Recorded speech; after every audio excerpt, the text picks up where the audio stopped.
A reading from the prophet Jeremiah.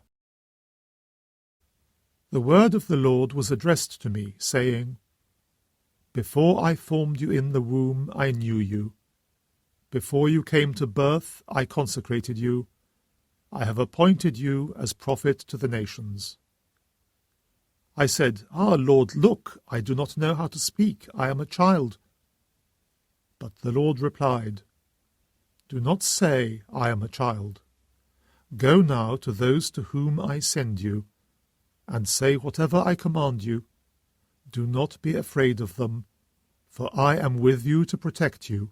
It is the Lord who speaks.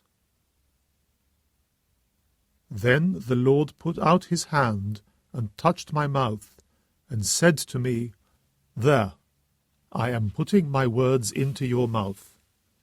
Look, today I am setting you over nations and over kingdoms, to tear up and to knock down, to destroy and to overthrow, to build and to plant.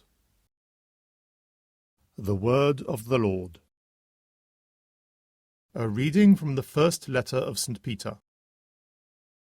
You did not see Jesus Christ, yet you love him. And still without seeing him, you are already filled with a joy so glorious that it cannot be described, because you believe.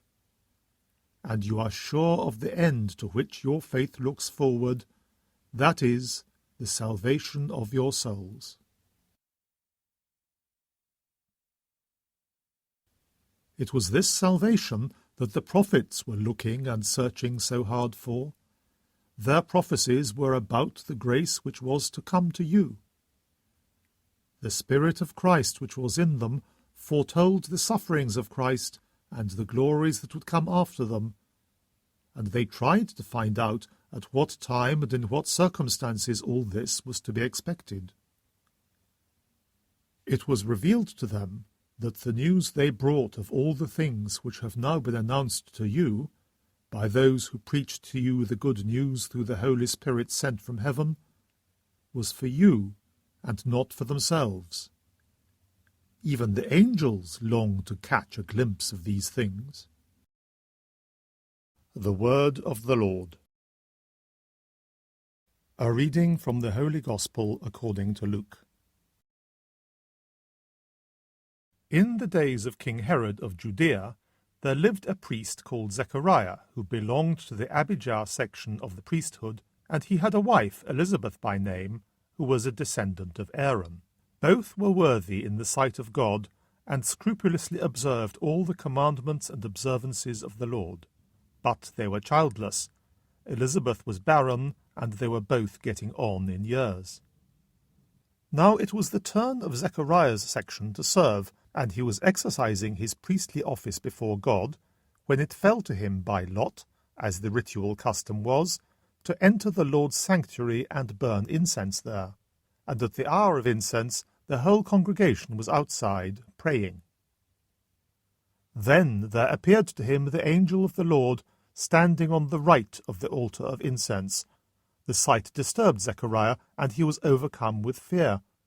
But the angel said to him, Zechariah, do not be afraid, your prayer has been heard. Your wife Elizabeth is to bear you a son, and you must name him John. He will be your joy and delight, and many will rejoice at his birth, for he will be great in the sight of the Lord. He must drink no wine, no strong drink.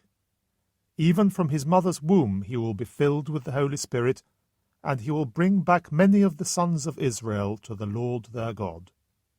With the spirit and power of Elijah, he will go before him to turn the hearts of fathers towards their children, and the disobedient back to the wisdom that the virtuous have, preparing for the Lord a people fit for him. The Gospel of the Lord.